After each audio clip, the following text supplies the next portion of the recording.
Before a word is spoken, before a hand is shaken, a calculation is made. It is a silent, biological verdict, delivered in a fraction of a second. This is not about malice, but about a deeply ingrained efficiency. The human eye assesses, categorizes, and decides. If your appearance signals vulnerability, you are registered as prey. If it signals irrelevance, you become invisible. Your intellect, your character, your heart, these become secondary. The visual shortcut is taken, and the judgment is sealed. You have felt this cold geometry. You have entered a space and felt the energy divert around you. You have watched eyes slide past you, as if you were part of the scenery, while others, less capable but better framed, are ushered forward. This is not mere social awkwardness. This is the operating system of the human animal, a system understood centuries ago by strategic thinkers who observed that the multitude is always captivated by surfaces, for the world consists chiefly of those who see only what is shown. What most call poverty is not merely an empty bank account. To the primal senses, poverty is a scent. It is a signal of vulnerability, and in any hierarchy, vulnerability invites predation. When you present yourself as diminished, shoulders rounded, gaze uncertain, attire neglected, you are not broadcasting humility. You are triggering a subconscious response in others. This one can be safely ignored, cheated, or exploited. But this mechanism can be hacked. There exists a method to project authority before you fully possess it, to command space and treatment that your current resources might not logically afford. Historical strategists called this the sovereign mask. It is the art of weaponizing perception so that reality is compelled to align with your projection. To master it, you must first recognize the signal you are likely emitting right now, a signal that whispers, "I am of no consequence." Do you recognize that signal in yourself? Hit like if this is hitting home. Subscribe to join those who are learning to rewrite their code. Part 2. The economy of attention. The world is not fair, it is efficient. The human brain, a masterpiece of efficiency, seeks the path of least resistance. It does not wish to excavate through the layers of a neglected presentation to discover a gem of genius within. It wants a clear, quick label. Your appearance provides that label. When you present as unkempt, slumped, or apologetic, you are doing the world's work for it. You are delivering the verdict on yourself. I have conceded, so you may disregard me. Understand this clearly. People do not scorn lack of resources because of the money itself. They recoil because it is a reminder of fragility, of impotence, of a contagion of bad fortune. And humans, superstitious creatures, instinctively distance themselves from the aroma of misfortune. As the old strategist noted, people judge more by sight than by touch, for everyone sees what you seem to be, while few ever get close enough to discern what you truly are. Think of the last person you saw who seemed defeated in their posture and dress. Did you ponder the depth of their soul or the potential of their mind? Unlikely. You categorized them instantly, without ill intent, to conserve your own cognitive energy. Now, consider that often, you are that person in someone else's glance. We comfort ourselves with mantras. I am authentic. I don't care about superficial things. I dress for comfort. This is the lexicon of the passive. Comfort is the adversary of influence. Raw authenticity, without the framework of authority, is merely background noise. To neglect your image is to walk onto a battlefield unarmored, and in any conflict, the unarmored are not praised for their purity, they are overrun. Have you been using the language of the passive? Comment armor below if you're ready to change that. Don't forget to share this with someone who needs to hear it. Part 3. The halo and its shadow. Consider the psychological principle known as the halo effect. When one trait is perceived as positive, we assume other traits are positive as well.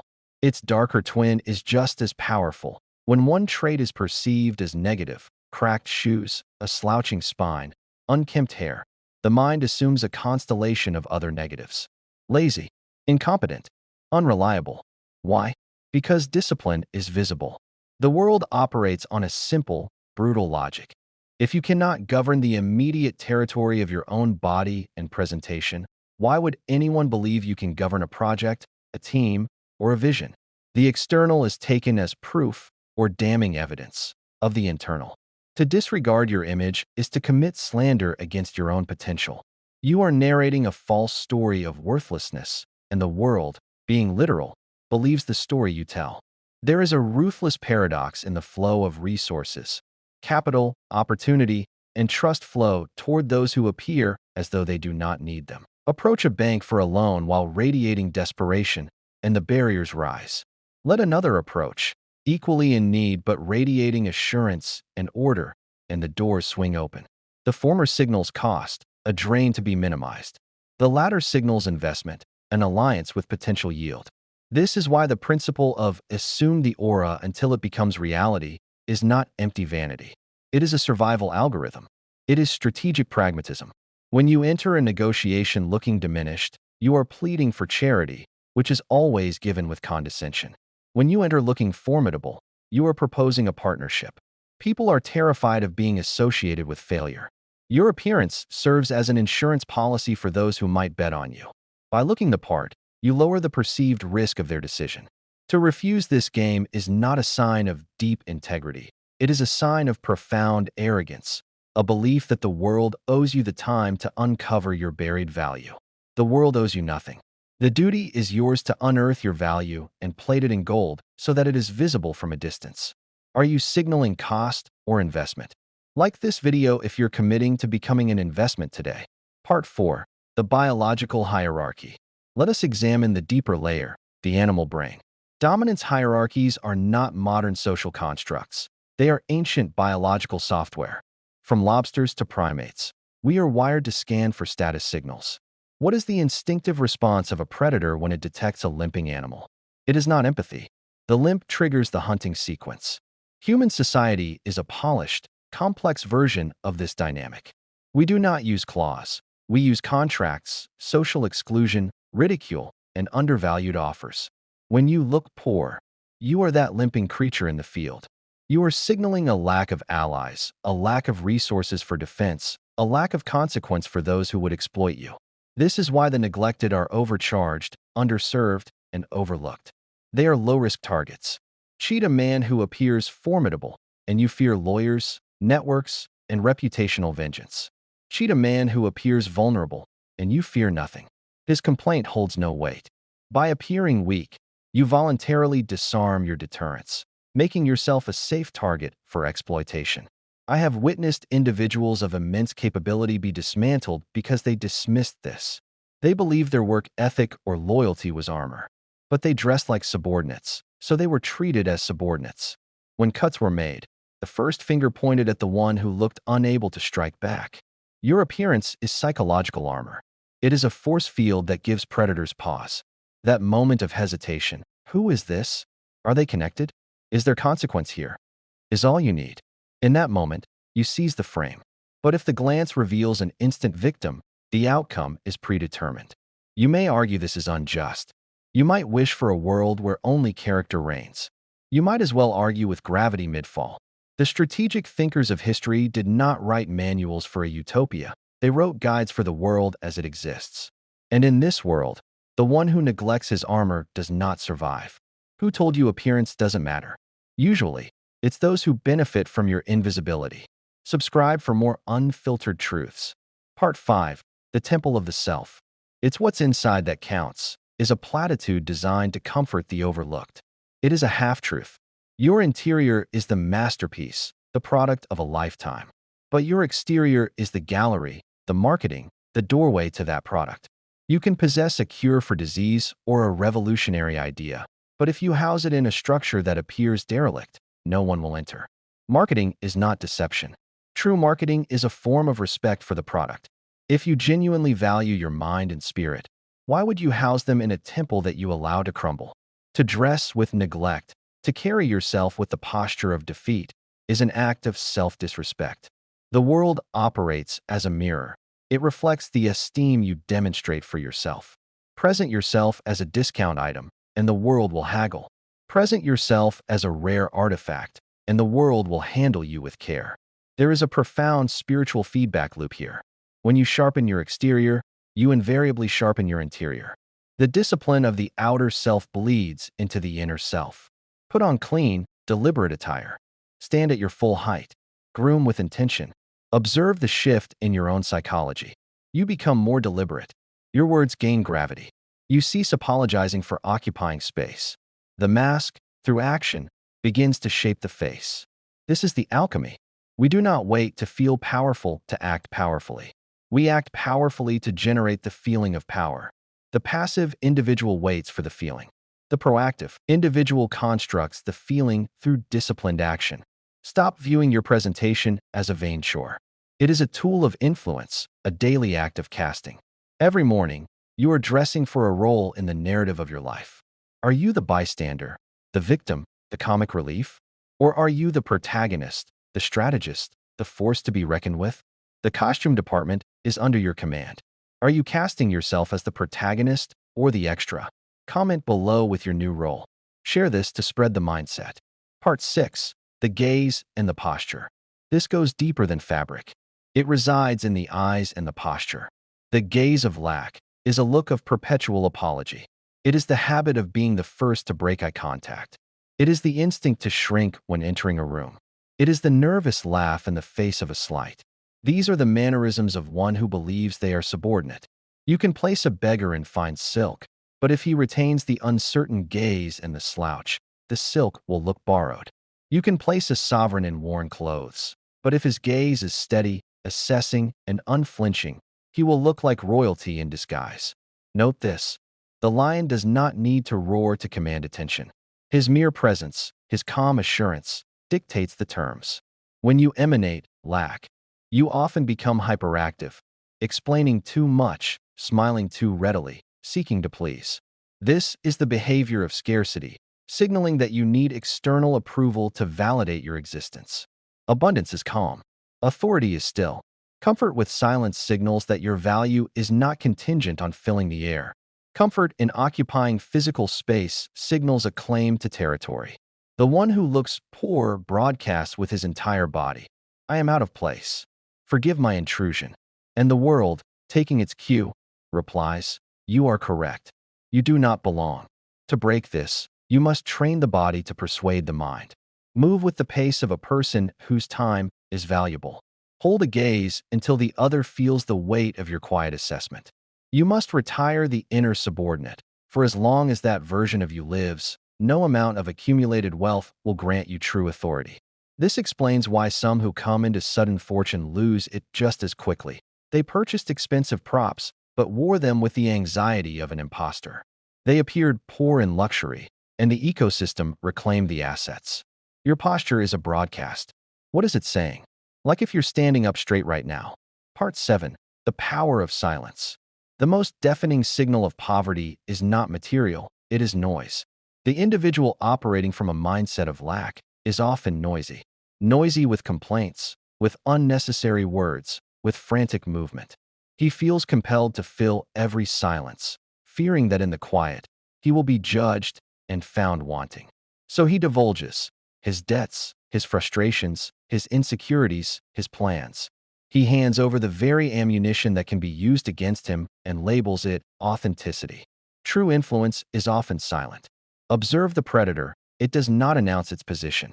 The most powerful person in the boardroom frequently speaks the least. The strategic mind understands that whispers carry further than shouts. When you overspeak, you devalue your own words, inflating the supply until the demand collapses. To never look poor, master the art of the closed mouth. In silence, you become an enigma, a blank canvas. Others will project their own assumptions onto you. What does he know? Who is he connected to? In that vacuum of information, they will often invent a narrative of power for you. Their own insecurity will compel them to try to impress you. This is the strategic inversion. By saying less, you force others to perform for you. The moment you begin complaining about trivialities or revealing your struggles without strategic purpose, the spell shatters. You become ordinary, common, one of us. The goal is not to be one of us. The goal is to be the exception, the outlier. This extends to your digital footprint. The individual who posts constantly, every meal, every minor grievance, every fleeting thought, broadcasts spiritual poverty, a hunger for validation. He is dancing for digital coins. The individual who posts infrequently, but with high intent and value, signals a life too rich and engaged to be chronicled online. Scarcity creates value. Make your public words rare, precise, and impactful. Are you broadcasting noise or signal? Subscribe for more lessons in strategic communication. Part 8. The discipline of details. You may protest, "I cannot afford the trappings of influence." This is a failure of imagination. The projection of authority is rarely about the price tag. It is about the maintenance of your reality. A man in an inexpensive shirt that is crisply ironed, perfectly fitted, and spotlessly clean projects more order and capability than a man in a stained, wrinkled designer logo.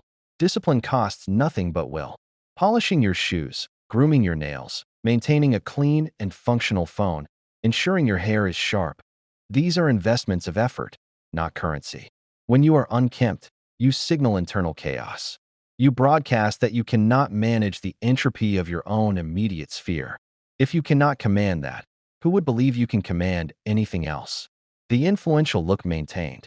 It is a specific hygiene that signals removal from the grinding friction of mere survival. Examine the details. The heels of your shoes, the collar of your jacket, the screen of your phone. A cracked screen is a screaming siren of neglect, shouting, "I live with broken things because I cannot or will not fix them." Do not live with broken things. It conditions your psyche to accept brokenness. Fix it or replace it, but do not display it as your normal. As the strategist taught, the sovereign must appear compassionate, faithful, and upright. Note the verb, appear. You must curate the artifacts of your existence. If your vehicle is in poor condition, park it away and arrive on foot, tall and composed. Control the narrative. This is not deceit, it is framing. A photographer angles the shot to exclude the distracting clutter. You are the director of your perception. Crop out the clutter. If meeting a potential ally, do not choose a venue that will cause you financial anxiety. Choose a simple coffee shop. Buy 2 coffees and inhabit that space with the calm assurance of someone who owns the hour. Focus on the connection.